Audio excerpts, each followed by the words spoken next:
Friends, welcome to our channel అండి. ముందుగా ఒక లైక్ చేయండి, అలాగే ఒక హైప్ కూడా ఇవ్వండి. కొత్తగా చూస్తే కనుక సబ్స్క్రైబ్ చేసుకోవడం మాత్రం మర్చిపోకండి. అంటే అయిపోయింది కదా, మేబీ రేపు విన్నర్ అయిన తర్వాత చెప్పే రివ్యూ వేరు. ఇది ఇంకా లాస్ట్ రివ్యూ అని అనిపించింది ఈ సీజన్ కి. మొత్తానికి కంప్లీట్ చేశారు ఈ సీజన్ అంతా కూడా. Super duper block buster hit అని అనౌన్స్ చేయబోతున్నారంట. నాకు తెలిసి ఆ సూపర్ డూపర్ హిట్ అంతా కూడా టీఆర్పీ రూపంలోనే వచ్చింది, కానీ మిగతా విషయంలో ఎక్కడి నుంచి వచ్చిందో నాకు తెలియలేదు యాక్చువల్ గా. నేనైతే అంత పెద్ద హిట్ అయిందని నేను అనుకోవట్లా. అయ్యో, అంత బీభత్సమైన హిట్. సరే అలాగే ఎవరు వచ్చింది ఫస్ట్ అన్న చాణక్య శివాజీ. ఈ పేరు మనమే పెట్టాం కదా, గుర్తుందా నీకు? అదే పేరుతో నాకు సార్ పిలుస్తారు. అంటే శివాజీ గారికి చాణక్య చంద్రగుప్త శివాజీ అని తమ్నేల్ మీద ఫస్ట్ పెట్టింది మేమే. ఆయన గురించి చెప్పినప్పుడు ఒకనొక సీజన్లో ఒక ఎపిసోడ్కి పెట్టాం. అప్పటి నుంచి శివాజీ గారికి ఆ పేరు అట్లా అనే వెళ్ళింది. అంటే మేమే పెట్టాము అంటే అనుకుంటున్నాం మేమే అని చాలా మంది చెప్పేవాళ్ళు. లేదు మనమే పెట్టాము. యాక్చువల్గా ఏంటంటే ఆ మాట నేను మొత్తం చూశాను, ఎవరైనా ఇది పెడతారండి. లేదా ఇలాంటి వర్డ్స్ ని కనిపెట్టి పెట్టేది మాత్రం ఆయన. దాని తర్వాత అందరూ కూడా ఆయన చాణక్యం చూపిస్తున్నాడని అలా అని ఇలా అని సండేస్ టైంలో వీకెండ్స్ లో నాకు సార్ అంటాము. ఎందుకు ఆ సినిమా ఏంటి ఇప్పుడు? సుబ్బిని శుద్ధపూసిని.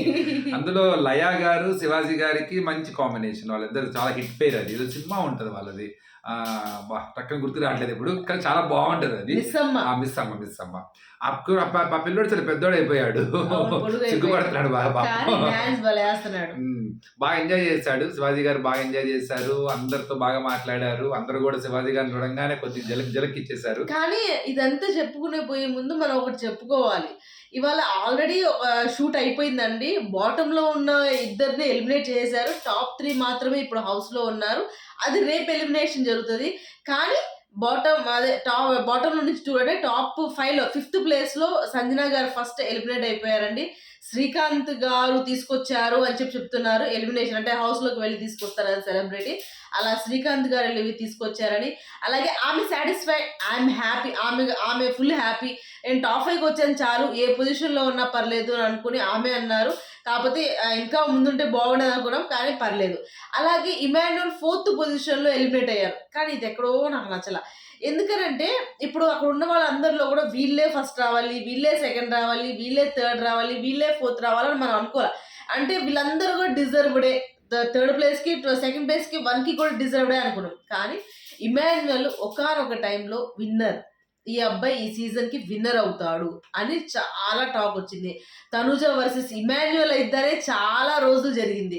తర్వాత కళ్యాణ్ పేరు వినపడింది. కానీ స్టార్టింగ్ లో అంతా కూడా తనుజ వర్సెస్ ఇమాన్యుల్ అయ్యిద్ది అన్నదే గట్టి. కానీ ఆ అబ్బాయికి కనీసం 3rd ప్లేస్ కూడా ఇవ్వకుండా మరీ 4th ప్లేస్లో తీసుకెళ్ళటం అన్నది నాకు ఎందుకో అనిపించలేదు. అలానే డెమోన్ డిజర్వ్డ్ కాదా అంటే డిజర్వ్డే. కానీ ఎక్కడో కొన్ని చోట్ల డెమోన్ ఫస్ట్ స్టార్టింగ్ కొన్ని వీక్స్ లో లో అయ్యాడు. కానీ స్టార్టింగ్ వీక్ నుంచి లాస్ట్ దాకా కూడా ఒకటి చెప్తాను, కన్ఫర్మ్ గా డెమను ఇమ్ములో ఎవరు అంటే ఇమ్ముయే. దాని సెకండ్ థాట్ లేదు, అలా చెప్పడంలో తప్పేం లేదు. అలాంటి డెమను బాగా ఆడతలేం కాదు. వాళ్ళిద్దరిని కంపేర్ చేసేటప్పుడు కన్ఫర్మ్ గా వచ్చేటప్పుడు ముందే ఉంటాడు ఇమాన్యుల్. ఎందుకంటే అలాంటి డెమన్ ఆడలేదని చెప్పట్లేదు. డెమన్ చాలా బాగా, ఇప్పుడు లాస్ట్ లో అయితే అసలు అబ్బాయి ఎంత బాగా ఆడుతున్నాడు, ఎంత ఎంజాయ్ చేశాడు మనం చూసాం. అందరూ అనుకున్నారు ఇలా ఉంటే అసలు ఎప్పుడు టైటిల్ విన్నర్ అయిపోయేవాడని. ఆ క్వాలిటీస్ ఉన్నాయి. కానీ వాళ్ళిద్దరు పడే కష్టంలో కొద్దో గొప్ప పోల్చుకుంటే కాదు, చాలా వరకు ఇమాన్యుల్ డిజర్వ్డ్ అన్నమాట. కానీ నేను చాలాసార్లు చెప్పాను, నేను ఇమాన్యుల్ ఎందుకు టాప్ 5కి రావడానికి అంత తపన పడ్డాడు అని కూడా చెప్పాను. ఎందుకు అంటే కొంత ఉంటది, ఎందుకంటే కొద్దిగా కమెడియన్ బయట ఇక్కడ ఛానల్ ఇవన్నీ ఉంటాయి. కొంత టాప్ 5లోకి నేను పంపించరేమో అన్న ఒక భయం ఏదైతే ఉందో ఆ అబ్బాయికి, ఈ రోజు ఆ భయమే 4 దగ్గర ఆపేసింది. ఇంకా అన్నిటికన్నా పెద్ద తరపు ఏంటంటే నామినేషన్ లోకి రాకపోవడం అన్నదే చాలా పెద్దది. ఎందుకంటే నామినేషన్స్ లోకి రావాలి, ఫ్యాన్స్ ఎప్పుడు కూడా స్ట్రాంగ్ గా ఉంటారు. మామూలుగా ఏంటంటే కమెడియన్ గా తనంటే ఆట నచ్చిన ఫ్యాన్స్ ఉండటం అది ఓకే. కానీ ఏంటంటే ఎప్పుడైతే నామినేషన్లోకి వస్తూ ఉంటాడో న్యూట్రల్ ఆడియన్స్ అనేవాళ్ళు తన సేవ్ అవ్వాలనే ఒక వర్గం అనేది తయారవుతుంది అనమాట. అలాంటి స్ట్రాంగ్ ఫ్యాన్ బేస్ ఏర్పాటు చేసుకోకపోతే ఇలాంటప్పుడే చాలా ఇబ్బంది. ఇంకోటి ఏంటంటే ఆఖరిలోకి వచ్చిన తర్వాత కన్ఫర్మ్ ఇప్పుడు డెమన్లో బయట ఉన్నాడు. డెమన్ కన్ఫర్మ్గా రితు కానీ డెమన్ ఫ్రెండ్స్ కానీ ఏ రేంజ్లో అందులో లాస్ట్లో కూడా అబ్బాయి కొద్దిగా తనకి ఒక ఫేవరబుల్గా ఎపిసోడ్ జరిగినాయి. అంటే తను బాగా ఎంజాయ్ చేశాడు. ఆ లాస్ట్లో వచ్చేసరికి ఏంటంటే ఎవరి టీమ్స్ వాళ్ళు చాలా పర్ఫెక్ట్గా ఉంటారు, చాలా పెద్ద ఎత్తున ఇది చేస్తారన్నమాట. సో కొంత ఆ వర్క్ జరిగినట్టు అనిపించింది నాకు. కానీ అక్కడ ఇమాన్యుయల్ కూడా బాగా ఏడ్చాడంట, వాళ్ళ మదర్ కూడా బాగా బాధపడ్డారంట. 4th పొజిషన్ లో రావటం అన్నది అసలు అనుకోలేదు ఈ పొజిషన్ లో నేను మీకు ఇంత ముందు కూడా చెప్పాను, ఇమాన్యుయల్ టాప్ 2లో ఉన్నా, టాప్ 1లో ఉన్నా, టాప్ 3లో ఉన్నా పెద్ద ఏం ఉండదు. ఎందుకంటే ఇమాన్యుయలే అందరికి తెలిసిన నోటెడ్ పర్సనాలిటీ. ఇంకా తను గ్రాఫ్ పెరిగింది అంటే అబ్బాయి టాప్ 5లో ఏ ప్లేస్లో ఉన్నా కూడా తన ఇమేజ్ పెరిగేది తప్ప తగ్గేదేం లేదు. ఇప్పుడు టాప్ 5లో వచ్చినా టాప్ 3లో వచ్చినా పెద్ద ఇమాన్యుయల్కి పెద్ద ఒరిగేది ఏం లేదు అక్కడ. అది తక్కువ చేస్తే తక్కువ చేయటము కాదు, పెద్ద చేయటం కాదు. ఇమాన్యుయల్ అనే వ్యక్తి జనాల్లో ఉన్న మనిషి, అందరి నాలుకల్లో ఉన్న మనిషి, ప్రతి ఇంటిలో సంతోషంలో ఉన్న వ్యక్తి. కాబట్టి ఇమాన్యుయల్కి పెద్దగా తినవాళ్ళు ఉపయోగం. కానీ అబ్బాయి పడే కష్టానికి కన్ఫర్మ్గా డిజర్వ్డ్గా ఉంటే బాగుండేదేమో అనే ఫీలింగ్. ఇక ముగ్గురు ఎవరెవరు, డెమన్, కళ్యాణ్, అదేవిధంగా ఎవరు, తనూజ. ఇంక వీళ్ళ ముగ్గురులో ఎవరు ఆల్మోస్ట్ 3లో డెమన్ రావచ్చు. ఇంకా 1, 2 తనూజ, కళ్యాణ్లో ఎవరో ఒకరైతే విన్ అవుతారు. గట్టిగానే ఓట్లు పడ్డాయి. కళ్యాణ్కి కూడా మంచి క్యాన్వాస్ జరిగింది, మంచి క్యాంపెయిన్ చేసింది, బయట బాగా జరిగింది. అంటే చాలా మంది సపోర్ట్ చేశారు. అలానే తన టీమ్స్ కావచ్చు, తన ఫ్రెండ్స్ కావచ్చు, గట్టిగానే క్యాంపెయిన్ జరిగింది. అలానే తనూజ కూడా చాలా, అంటే వీళ్ళిద్దరిలో నేనేదో ఇప్పుడు కళ్యాణ్ ముందున్నాడని చెప్పలేను, తనూజ ముందని చెప్పలేను. ఇది ఉత్కంఠభరితంగా సాగింది. ఒక రోజు ఆ అబ్బాయి లీడ్లో ఉంటే ఇంకో రోజు తనూజ లీడ్లో ఉంది. అసలు క్షణక్షణం ఆ ప్లేస్లు మారుతూ ఉన్నాయి. కొంతమంది డిజ్నీ హాట్‌స్టార్‌లో ఉంటే మిస్డ్ కాల్స్‌లో కొంతమంది. సో ఇది చెప్పలేం. ఇది ఒక వార్ వన్ సైడ్ అయితే కాదు. అంటే కన్ఫర్మ్‌గా కళ్యాణే అవుతాడు లేదా తనూజ అవుతుందని చెప్పలేం. చిట్ట చివరి దాకా రేపొద్దున నాకుసారి ఎవరి చేతులు పైకి లేపుతారు అన్నది మాత్రం చూడాలి. కానీ ఓట్స్ ఎన్ని పడ్డాయి అని కూడా అనౌన్స్ చేస్తారంట. ఎన్ని ఓట్స్ పడ్డాయి. నా పర్సనల్ ఫీల్ అయితే మరి ఏమో లేడీ విన్నర్ అయ్యే అవకాశం ఉంటుందేమో అనుకుంటున్నాను. కానీ సినారియో బయట చూస్తే అది ఎడ్జ్ కూడా కళ్యాణ్ కూడా ఎడ్జ్ తీసుకునే అవకాశం ఉంది. కానీ చూడాలన్నమాట. ఎవరు చేసినా ఓకే, వాళ్ళిద్దరూ పక్క పక్కన ఉండటం అన్నది వాళ్ళిద్దరు హ్యాపీ. ఫస్ట్ గెలిచిన తర్వాత కొంతసేపు ఉంటుంది, కానీ వెరీ హ్యాపీ వాళ్ళందరూ అనుకుంటున్నాను. కానీ వాళ్ళ మాటల్లో ఎవరు గెలిచినా ఓకే అని, లేకపోతే కొంతమంది అయితే సోషల్ మీడియాలో మీకు ఇద్దరు పంచుకుంటారా మీ ట్రోఫీని అను డబ్బుల్ని అని అంటే వాళ్ళు ఎస్ అని అంటారు, లేకపోతే వాళ్ళు ఇలా చేసుకోండి అని అంటారా, ఇలా కొన్ని ఏదో జోక్స్ వేస్తా వచ్చినాయి కొన్ని కమెంట్స్. కాకపోతే ఏంటి అని అంటే అది జరగదు. అలా జరిగితే అంటే సమన్యాయం చెయ్యాలి ఇద్దరిని. అంటే మేబీ అక్కడ అంటే కళ్యాణ్కి ఇబ్బంది ఏం లేదు, తనూజ కూడా ఇబ్బంది ఏమంటుంది. నిజంగా వస్తే ఓకే అంటారు, తనకు ప్రాబ్లం ఏం లేదు ఇద్దరికి. ఎందుకంటే ఇద్దరికి మంచి కమ్యూనికేషన్ ఉంది, ఇద్దరికి మధ్య బాండింగ్ ఉంది. కానీ అలా కాకుండా అంటే ఇద్దరిని ఇబ్బంది పెట్టకూడదు అనే కార్యక్రమంలో వెళ్తే వెళ్ళండి గుడ్ ఓకే. కానీ గెలుపు ఒకవైపు వెళ్ళాలి అంతే, అది బాగుంటుంది. ఎప్పుడు కూడా గెలుపు ఒకరిని వెళ్తేనే అది క్లియర్ అయింది. ఆ షోకి అనేది ఒక కష్టం, ఆ షో అన్నది ఒక రిలయబుల్గా ఉంటుంది అనమాట. అంతే తప్ప దాన్ని మ్యానిపులేట్ చేయకూడదు. ఎప్పుడు ఏం పర్లా, గెలిచిన గెలుపుకి గర్వం ఉండకూడదు, అలానే ఓడిపోయిన ఓటమికి ఏమో ఈర్ష ఉండకూడదు. అలానే గెలుపు ఓటమిని గౌరవించాలి, అదేవిధంగా ఓటమి గెలుపుని అభినందించాలి. అప్పుడే ఆ గెలుపు ఓటములు ఎప్పుడు కూడా పక్క పక్కన ఉంటాయి, ఒకదానికి ఒకటి తోడుగా ముందుకెళ్తాయి అన్నమాట. సరే, ఇవాళ జరిగింది. ఇవాళ శివాజీ గారు వచ్చారు, వాళ్ళు మంచి టాస్క్లు పెట్టారు, ఫ్లోట్ షింక్ పెట్టారు, బాగానే ఆడారు, వాళ్ళు పర్మిషన్ ఇచ్చేసారు, బాగానే ఇచ్చేసారు. కానీ తర్వాత నిధి అది రాజా సాబ్ మూవీ ప్రమోషన్స్ కోసం వచ్చారు, బాగా ఎంజాయ్ చేసింది. కళ్యాణ్కి దెబ్బ తగిలింది, అదేదో బ్రైన్ ఫోల్డ్ పెట్టేసి ఆడేటప్పుడు వెళ్ళి అర్థం గుచ్చుకుంటే ఎక్కడ తెలియదు, మొత్తాన్ని గట్టిగానే తగిలింది. పాపం తనుజ వెళ్ళిద్ది, పట్టేసుకుంటుంది. నిధి కూడా భయపడిద్ది ఏమైందా అని. ఒక కట్టుకొని వస్తాడు, నిధి కూడా డాన్స్ వేస్తుంది, లాస్ట్లో చెప్పేది సారీ అని. బాగా ఎంజాయ్ చేశారు, నిధి బాగా ఎంజాయ్ చేసి నాకైతే. అవును. కానీ ఆట వచ్చిన ప్రతి ఒక్కరు ఎంటర్టైన్మెంట్ చేయడానికి, వాళ్ళ ఎంటర్టైన్ చేయడానికి వాళ్ళ బాగా ఆడిచ్చారు. ఆమె తెలుగు బాగా మాట్లాడింది, ఇమాన్యుయల్ తో ఇది ఉంది, అందరి పేర్లు గుర్తుపెట్టుకుంది ఆమె. నాకు అది చాలా వండర్ అనిపించింది. జనరల్గా సెలబ్రిటీలో కొంతమంది అంటే ఆమె ఆ బీన్ బ్యాగ్ పట్టుకొని పెడతాం కానీ నాకు అన్ని బాగా అనిపించింది. సో చాలా నార్మల్ గానే బిహేవ్ చేశారు, చాలా ఇదిగా బిహేవ్ చేశారు. తర్వాత శ్రీముఖి అలాగే మన ప్రదీప్ రాజా, వీళ్ళిద్దరికి ఎక్కడున్నా సరే ఖుషి అల్లాడిస్తాడు ప్రదీప్. ఇక శ్రీముఖి చెప్పక్కర్లేదు, నవ్విన అంటే ఆ అమ్మాయి జీవన విధానమే యాంకరింగ్ అయిపోయింది అనమాట. అమ్మాయి అసలు ఏం చేసినా యాంకరింగ్ లానే ఉంటుంది. ఇంకా అమ్మాయికి తడబడటము అయ్యే ఉండవు. ఇంకేదో ఇది అలానే కాదు, అది స్పాంటేనియస్ గా అది కంటిన్యూ అయిపోద్ది అనమాట. ఇంకా నడకలో యాంకరింగ్ వస్తుంది, ప్రతి కదలికలో యాంకరింగ్ ఉంటది, చూపులో యాంకరింగ్ ఉంటది, నవ్వులో యాంకరింగ్ ఉంటది. అసలు మామూలుగా న్యాచురల్ గా వచ్చేస్తాయి అమ్మాయికి. అలాగే అగ్ని పరీక్ష వాళ్ళ నుంచి వచ్చారు అని చెప్పి హాక్ చేస్తారు. ఇద్దరిని బాగానే పాపం గట్టిగా ప్రౌడ్ గా ఫీల్ అయింది, నా ప్రొడక్ట్ అని. తను వచ్చిన దగ్గర నుంచి హుషారు వచ్చింది. ప్రదీప్ అంతకు ముందు వచ్చేసి కొంత ఏదో గేమ్ ఆడిచ్చేసేసి ఆ సౌండ్లు గేమ్లు ఏదో పెట్టించేసి కొంత అడౌట్ చేశాడు. ఎక్కడో ప్రదీప్లో కొంచెం డల్నెస్ కనపడింది. ఇంకా ప్రదీప్ బాగా గొడవ చేస్తాడు.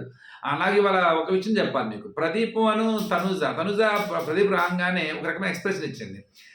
సంథింగ్ వాళ్ళిద్దరి మధ్య ఏదో ఒక అంటే ఒక చిన్న రిలేషన్ ఉండొచ్చు, ఏమో రిలేషన్ కాదు, ఏదో సంథింగ్ వాళ్ళిద్దరి మధ్య చిన్న కామెడీయో లేకపోతే ఒకరి మీద ఒకరికి ఒక ఐడియా ఉంటామో, అంటే ఏం లేదు వాళ్ళిద్దరు అదే షో చేయటమో ఏదో చేస్తుంటారు. షో చేశారు కదా, జాతిరత్నాలు షో చేశారు వాళ్ళు వంట దాంట్లో, యాంకరింగ్ ఏమో ప్రదీప్ కదా. అందుకనే కొంత చూడంగానే అమ్మా ప్రదీప్ వచ్చాడా ఏమంటాడు అని ఏదో అంటది. టాస్క్ పెట్టండి బిగ్ బాస్ అని, అంటే మాకు టాస్క్లు పెట్టాడు కదా ఇది పెట్టాలని ఒక చేస్తుంది. వాళ్ళిద్దరి మధ్య జరిగిన మాటలు అంటే చాలా తక్కువ మాట్లాడుకున్నారు, కానీ ఆ మాటలు చాలా మెచ్యూర్డ్ గా అనిపించినాయి. అంటే మనుషులు బాగా తెలిసి ఉండి కూడా మాట్లాడుకుని ఉంటారు చూసారా, అట్లా అనిపించింది అనమాట. సో క్యూట్ గా బాగా పరిచయం ఉంది, బాగా మాట్లాడుకుంటారు, కానీ ఎంతవరకు డీసెంట్ గా మాట్లాడుకోవాలి అంతవరకు తగ్గ మాట్లాడుతున్నట్టుగా అనిపించింది అన్నమాట. బాగా నచ్చింది నాకు అది. ప్రదీప్ గారికి యాంకరింగ్ చేశారు, వాళ్ళు అంత క్లోజ్ ఏం కాదు కానీ ప్రదీప్ గారికి యాంకరింగ్ చేశారు. అలాగే ఈమె దాంట్లో పార్టిసిపేట్ చేశారు కాబట్టి మేబీ వాళ్ళిద్దరి మధ్య ఒక పరిచయం అయితే ఉంది, నో డౌట్. అది ఒక చాలా ఇదిగా అనిపించింది, ఫన్ గా అనిపించింది. ఇక సింగర్ ఆయన బాగా పాడాడు పాటలు, ఆయన పాటలు కూడా భలే ఉన్నాయి. ప్రతి ఒక్కళ్ళకి ఒక్కొక్కటి వాళ్ళకి డెడికేట్ చేస్తూ నాకైతే డెమోన్ కి డెడికేట్ చేసిన ఆ పాట నచ్చింది. ఆ పాట చాలా చాలా బాగుంది. ఆ పాట తనకి మంచితనానికి అన్నమాట, చాలా బాగా అనిపించింది. వెనకాల వాళ్ళ అది ఏ పాట అసలు, అది ఏ సినిమాలో అది? అదేనండి, కమల్ హాసన్ అను పాత సినిమా ఈ మధ్య బాగా హిట్ అయింది, మంజుమల్ బాయ్స్ లో పాట వస్తుంది చూసారా, దాని వల్ల హిట్ అయింది, మళ్ళీ రిపీట్ అయిన పాట. ఆ పాటలో బాగుంటాయి, ఏదో వెరైటీగా ఉంటుంది ఆ పాట మొత్తానికి, చాలా బాగుంటుంది. అందులో వెర్రి ప్రేమ అని ఏదో ఒక దీనికి బాగుంటది. అబ్బాయి మంచితనాన్ని కూడా ఉంటది. అలాగే అందరి గురించి మాట్లాడటం, అందరి గురించి పాట పాడటము, అలాగే ఒకళ్ళ గురించి ఒకళ్ళు చెప్పటము, వీళ్ళు ఫస్ట్ ఇంప్రెషన్ ఏంటి, ఇప్పుడు తనూజ కళ్యాణ్ గురించి చెప్పడం కానీ, కళ్యాణ్ తనూజ గురించి చెప్పడం కానీ, అలాగే సంజన గారు ఇమాన్యుల్ గురించి చెప్పడము, డెమోన్ గురించి చెప్పడము, ఎలాంటి ఇమాన్యుల్ చెప్తాడు అనమాట డెమోన్ గురించి. ఇలా ఈ అబ్బాయికి ఉన్న ఫ్రెండ్స్ అదృష్టవంతులు, ఈ అబ్బాయి అంత మంచివాడు అని చెప్పేసి చెప్పడం కానీ. టాప్ 5 గురించి కూడా ఏం ఆలోచించలేదు, ఆలోచించుకున్నా టాప్ 5 వచ్చేసి మేము ఆలోచిస్తూనే ఉన్నాం. నాకు ఆ మాట అన్నప్పుడు నవ్వు వచ్చింది, నీకన్నా ముందున్నాడు నున్నే పంపించేశాడు బయటికి అని. కానీ కొంచెం పర్లేదు, బాగానే ఎంటర్ అయ్యారు. కానీ పాపం రేపటి వాళ్ళకి యాక్చువల్గా ఇవాళ జరిగిపోయింది వాళ్ళ డాన్స్. తనుజ గురించి ఎవరు చెప్తారు? తనుజ అని కళ్యాణ్ గురించి చెప్పేది, బాగా చెప్పేది కళ్యాణ్ గురించి, బాగుంది. అంటే తన అబ్జర్వేషన్ ఎట్లా అయింది, చివరికి ఎక్కడ ఇలాంటి అబ్బాయి ఉండాలి కంపల్సరీగా ప్రతి ఫ్యామిలీలో ఉండాలి అని. అలానే సేమ్ కళ్యాణ్ కూడా తనుజ గురించి. ఇక అమ్మేమో ఇమాన్యుల్ గురించి. అది నా లైఫ్ లో నేను కంటిన్యూ అయ్యే ఒక రిలేషన్షిప్ ఉందంటే, ఒక వ్యక్తి ఉన్నాడంటే అది కంపల్సరీగా ఇమాన్యువలే. మేమిద్దరం చాలా ఎంజాయ్ చేసాము అని చెప్పేసి అంటాం.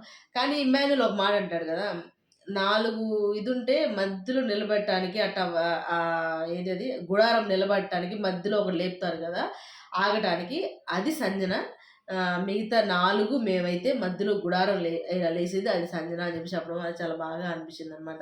అంటే వాళ్ళకి కూడా యాక్చువల్గా మొన్న ఫ్యామిలీ మెంబర్స్ వచ్చిన చాలామంది హింట్స్ ఇచ్చిన, కానీ లాస్ట్ వీక్ ఎలా ఆమెని వేరేగా చేయడము, ఆమెని గేమ్లో అవన్నీ చేశారు. అంటే ఏంటి, వాళ్ళకంటే పూర్తిగా ఒక ఐడియా రాలా.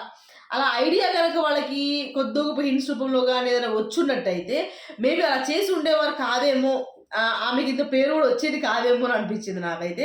కానీ వాళ్ళు ఏం చేశారంటే ఏముందిలే అనుకున్నారు.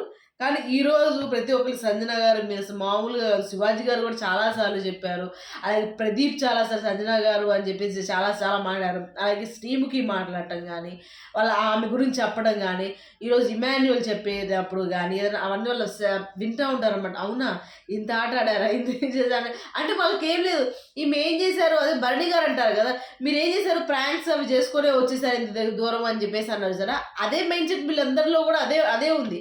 కానీ అసలు ఆ ఆమె ఆడిన ఆట ఏంది అసలు, ఆమె ఏవి చూస్తే నాకు, నేను ఒకసారి ఫస్ట్ చూసేసి మనము ఇచ్చేసాము, రివ్యూ ఇచ్చాము. అంటే మళ్ళీ 2-3 సార్లు చూసాను నేను. ఒక జనరల్ సినిమా లాగా ఉందన్నమాట ఏవి అంతా కూడా. నా టాప్ 4లో వీళ్ళున్న అందరికన్నా కూడా కళ్యాణ్ కన్నా కూడా కళ్యాణ్ది బాగుంది. కళ్యాణ్ కన్నా కూడా సంజన గారు అన్ని ఎమోషనల్, ఏ ఆట ఎవరు అక్కడి నుంచి తీసి పడేయటం, ఇక్కడి నుంచి తీసి పడేయటం, ఇక్కడ నవ్వటం, ఇక్కడ జోక్ చేయడం, ఇక్కడ దొంగతనం చేయడం, అంత అసలు ఎక్కడ చూసినా, ఏ స్క్రీన్ లో చూసినా, ఏ టైంలో బిగ్ బాస్ కూడా అంటారు సంజన అక్కడ ఉందా, ఇక్కడ ఏదో జరగబోతుంది. మీకు జనరల్ గా అబ్జర్వ్ చేస్తే ఎలా ఉంటుందంటే, ఇప్పుడు ఈ టాప్ 5 లో ఉన్న వాళ్ళందరినీ మనం అబ్జర్వ్ చేస్తే మనము, ఇమ్మాన్యుయేల్ ఏ ఉద్దేశంతో వస్తాడు, ఏదో తాడో పేడో తెలుసుకోవాలి, నాకు నేను ఇది ప్రూవ్ చేసుకోవాలి అని చాలా పకడ్బందీగా వచ్చాడు. ఏ కమెడియన్ కూడా చేయలేనంత ల్యాండ్ మార్క్ని సృష్టించుకోవడానికి వచ్చేసాడు. అది దాని సక్సెస్ అయ్యాడు. సంజన గారు ఏంటి, ఒక సెకండ్ ఇన్నింగ్స్ లాగా నాకు ఉపయోగపడాలి, ఇది నేను కన్ఫర్మ్గా గెలిచి తీరాల్సిందే, నేను టాప్ 5లోకి వెళ్ళాల్సిందే, ప్రతి క్షణము అసలు ఆమె ఏదో కంటెంట్ ఇవ్వడానికి, ఈ ఖాళీగా ఉంటే ఆమె నిద్ర పట్టలేదు ఆమెకి, నేను ఏదో కనపడాలి, ఫిజికల్గా ఆడుతుంటే తప్పుడు పడిపోయారు, అమ్మో నేను ఆడలేకపోతున్నా, ఇలాంటి టాస్కులు రావు కదా, నాకు కంటెంట్ రాదేమో, నాకు చూడరేమో, నేను గెలవలేకపోతున్నా అని 24 గంటలు ఆమె ఏదో ఒకటి చేసాక ఆమె అంత తపన పడ్డారు. ఇక తనుజ, అసలు ఆ అమ్మాయి ఎట్లా అంటే మొత్తం తన టోటల్ లైఫ్నే అమ్మాయి మార్చేసుకుంది. అంటే అమ్మాయి వ్యక్తిత్వం వేరు, మనస్తత్వం వేరు. ఇక వచ్చిన తర్వాత తనకు తాను సర్ది చెప్పుకుంటూ, తనకు తాను ప్రమోట్ చేసుకుంటూ, తనకు తాను సెల్ఫ్గా ఎక్స్ప్లెనేషన్ చేసుకుంటూ, సో భయాన్ని, దడని అవన్నింటిని పక్కన పెట్టుకుంటూ, నవ్వు అనే పదాన్ని అమ్మాయి నవ్వడానికి ఎంత ప్రయత్నించిందో ఎమోషన్ ఆపుకోవడానికి అంతే ప్రయత్నించింది. అలానే మాటలకి మళ్ళీ ఇది ప్రాణం పెట్టి ఆడటం, కసిగా ఆడటం, గెలుపు, సపోర్టు, బంధాలు, మొహం మీద మాటలు, ఓరి నాయన ఒక లైఫ్ అది. కళ్యాణ్ అసలు ఎన్నో కలలు కంటుకుంటూ వచ్చి ఒక కామన్ బాయ్గా వచ్చేసి వెళ్ళిపోతాడు. ఇంకా అసలు ఈ వేస్ట్ ఎందుకు, ఈ అబ్బాయి ఎందుకు ఉంటున్నాడు అనే మాట దగ్గర నుంచి ఈ రోజు టైటిల్ ఫేవరెట్ దాకా ఆ అబ్బాయి తను తాను తీర్చిదిద్దుకున్న విధానం అన్నది. ఇక డెమను అది పెద్ద పంచాయతీయే. ఆ అబ్బాయి లైఫ్ అంతా పంచాయతీలే. ఎన్ని చూశాడు, ఎన్ని మాటలు, ఎన్ని రకాల బాండింగ్ కోసం ఎంత కష్టపడ్డాడు, ఆట కోసం ఎంత అహర్నిశలు కష్టపడ్డాడు. ఆ వంటగదిలోనే ఉండిపోయేవాడు పాపం, చేస్తూనే ఉండేవాడు పనంతా. అలానే ఎవ్వరు ఏమన్నా కూడా సైలెంట్గా నవ్వుతూ సమాధానం చెప్పాడే తప్ప, ఎంత రోలర్ కోస్టర్ లైఫ్ అనమాట అబ్బాయి. ఇప్పుడు ఎంత ఎంజాయ్ చేస్తున్నాడు చివరిలో. ఎవ్వరు తక్కువ కాదు, ఎవ్వరు అక్కడ చిన్న చితక పెద్ద ముతక ఇది అంటారు కదా, ఏం లేదు దానికి. మనుషులు మనం, మనిషికి మనం పేరు పెట్టేది సెలబ్రిటీ అనో, సామాన్యుడనో, హీరో అనో, హీరోయిన్ అనో, కమెడియన్ అనో, ఇంకోటనో కాదు. అన్నిటికన్నా ముందు మనం మనుషులం. మనిషికి భగవంతుడు ఒకటే రకమైన మనసు, ఒకే రకమైన హృదయాలు వేరువేరుగా ఉన్నా అవి ఆలోచించే తత్వం ఉంటుంది చూసారా, అవి రియాక్ట్ అయ్యే తత్వం అదంతా ఒక్కటే. ఎవరికైనా దెబ్బ తగిలితే అమ్మా అనాలి, అదే బాధపడాలి, కళ్ళమటి నీళ్ళే రావాలి, జాలి కలుగుతుంది, ఫ్రస్ట్రేట్ అవుతూ ఉంటాం, కోపం వస్తుంటుంది. అన్ని రకాల ఎమోషన్స్ అనేవి మనుషులకు ఒకటే, వాటికి ఉండవు. సెలబ్రిటీ స్థాయిలో సామాన్య స్థాయిలో ఉండవు. అలానే అన్నిటికన్నా అన్నం పరబ్రహ్మ స్వరూపం అంటారు చూసారా, వాళ్ళు ఆ అన్నం కోసం ఎన్నిసార్లు ఎన్ని రకాలుగా ఎంత ఇబ్బంది పడ్డారు ఆ అన్నం విలువ తెలుసుకున్నప్పుడు. నిద్ర రాకపోతే ఎలా ఉంటుంది. అలానే ఎవరైనా బయట వేరే వ్యక్తులు వచ్చినప్పుడు వాళ్ళ గురించి చెప్తూ ఉంటుంటే వాళ్ళు పడ్డ ఫీలింగ్స్ కానీ, కుటుంబం నుంచి ఎవరైనా వచ్చినప్పుడు అసలు వాళ్ళు ఆ ఎమోషన్ వాళ్ళ లైఫ్లో ఇంకెప్పుడు ఇవ్వలేరు, ఎక్కడా ఇవ్వలేరు, నో డౌట్. ఇప్పుడు చాలామంది ఉంటారు, ఎమోషన్ అనేది మనసులో ఉంటుంది, అది చూపించలేం. కొంతమంది బాగా చూపిస్తారు, మోర్ ఎక్స్ప్రెసివ్గా ఉంటారు, వాళ్ళ మాటల్లో చూపిస్తారు, చేష్టలో చూపిస్తారు, అనుక్షణం చూపిస్తారు. కొంతమంది ఇంట్రోవర్ట్ ఉంటారు, అంటే వాళ్ళు చూపించలేరు. బిగ్ బాస్ వెళ్తే వచ్చేస్తాయి బయటికి, అది కామన్, ఆ క్షణానికి వచ్చేస్తాయి అవి ఆటోమేటిక్గా. కారణం ఏంటంటే ఆ వాల్యూ తెలుస్తుంది అనమాట. వీ కాంట్ షో, అంటే అంత ఈజీ కొంతమందికి ఎమోషన్, నాకు రావు, నో డౌట్, నేను అంత చూపించాను, నా వల్ల కాదు, నాకు చేత కాదు అది. ఎప్పుడన్నా ఎప్పుడన్నా వచ్చినప్పుడు తప్ప అవి బయటికి రావు. అలాంటి ఎమోషన్స్ అనేవి అక్కడ చాలా ఈజీగా బయటకు వచ్చేస్తాయి, ఆపుకోలేరు కదా. అయినా మీకు ఒకళ్ళు ఓటు వేస్తానన్నారండి మీరు వెళ్తే, కానీ మీరు మాట్లాడట్లేదని, లేకపోతే మీరు సైలెంట్గా ఉన్నారని మిమ్మల్ని నామినేట్ చేస్తారు సార్. అయినా నేను మాత్రం కంపల్సరీగా ఓటు వేస్తారని చెప్పేసి ఎవరో ఆమె మాత్రం పెట్టారు. ఆ ఒక్క కాబట్టి మేము చాలా నవ్వుకున్నాం అనమాట. ఆయన వెళ్ళలేదు, నేను మీకు ఓటు వేస్తాననగానే పోలీ ఒక ఓటు మీ బ్యాంకు ఒక ఓటు పడింది అని చెప్పేసి అనుకున్నాం. అంటే వెళ్ళటం వెళ్ళకపోవటం చూడటం ఎక్స్పీరియన్స్ చేయడం అంటే వే ఆఫ్ లివింగేగా, జీవితమేగా. వెళ్తే తెలిసి వస్తుంది ఏముంది దానిలో. ఇప్పుడు ఈత రానోడు నేను ఏం చేయాలి, నీళ్ళలో పడేయాలి. నీళ్ళలో పడేసి ఆటోమేటిక్ ఏం చేస్తాడు, ఈతలో స్టార్ట్ చేస్తాడు కదా, అవసరం అన్ని నేర్పిస్తుంది అంటుంటారు కదా ఆటోమేటిక్. కానీ ఏంటంటే కొన్ని బర్త్ మ్యానుఫ్యాక్చర్ డిఫెక్ట్లు ఉంటాయండి, అలాంటి అది ఉంటుంది అనమాట. టక్కని వాయిస్ రాదు. ఇప్పుడు మీకు కెమెరా ముందు చెప్తున్నాను, నో డౌట్, మిగతా చోట టక్కని రాదు, అది కొంత కష్టం. ఓకే ఫ్రెండ్స్, ఈ అమ్మాయి అయితే బాగా సెట్ అయింది, కలకల మాట్లాడుతూనే ఉంటది, బాగా సెట్ అయింది. అవును. ఓకే ఫ్రెండ్స్, ఇవాళ ఎపిసోడ్‌తో ఇవాళది కంప్లీట్ అయింది. రేపు విన్నర్ అనౌన్స్‌మెంట్ అయిపోయిన తర్వాత, లాస్ట్ రివ్యూ అన్నది అయిపోయిన తర్వాత, ఇంకా ఈ సీజన్‌కి రామ్ రామ్ అయిపోయింది. మళ్ళీ నెక్స్ట్ సీజన్‌కి మళ్ళీ దాని గురించి కానీ మధ్యలో కంటిన్యూ అవుతూ ఉంటాయిలెండి. అప్పుడప్పుడైనా సరే వీడియోస్ కంపల్సరీగా ఫాలో అవ్వండి, చూస్తూ ఉండండి. ఎప్పుడు మీ సపోర్ట్ మాకు ఇలాగే ఉండాలని, ఎప్పుడు మీరు మాతోనే ఉండాలని మేమైతే కోరుకుంటున్నామండి. మేము ఏదైనా సరే అది అది ఒక రూ. 1 ఒక 25 పైసా అంటే ఒక పావలా ఎంతైనా సరే మాకు మీరున్నారు. మీరున్న సపోర్ట్‌తోనే ముందుకు అలా అలా చాలామంది అంటారు, "మీకు అందుకే పెరగట్లేదు వ్యూస్, మీకు అందుకే సబ్స్క్రైబర్స్ పెరగట్లేదు. మీరు అట్లా లేకపోతే నిన్నైతే మీరొక్కలే చేయండి ఇంకా మీకు వ్యూస్ పెరుగుతాయి." లేకపోతే నన్ను మొన్న అన్నారు, "మీరొక్కడే చేయండి మేడం, సార్ వద్దు" అని. అలా వద్దండి, మమ్మల్ని విడదీయమాకండి. మేము ఇలాగే చెప్తాము, ఇలాగే కంటిన్యూ చేస్తాము. మేబీ ఒక్కోసారి ఆయనకు ఒక ఒపీనియన్ ఉండుండొచ్చు, నాకు ఒక ఒపీనియన్ ఉండొచ్చు. కాకపోయినా ఆయన ఒపీనియన్‌కి నేను గౌరవించాలి, నా ఒపీనియన్‌ని ఆయన గౌరవిస్తారు కాబట్టి అలా కంటిన్యూ అవుతూ డిఫర్ చేసుకుంటూ ఏమి వెళ్ళిపోతాం. ఉండదండి, డిఫర్ ఏమి ఉండదు. అది ఏంటంటే ఇంకా మనం అలా వెళ్ళిపోతాం. ఇక్కడ ఏంటంటే మనం చెప్పటము మంచి చెప్తున్నామా, చెడు చెప్తున్నామా, సబ్స్క్రైబర్లు, వ్యూవర్స్ మనం ఎప్పుడో సీజన్ 4 అప్పుడు మొదలు పెట్టాం.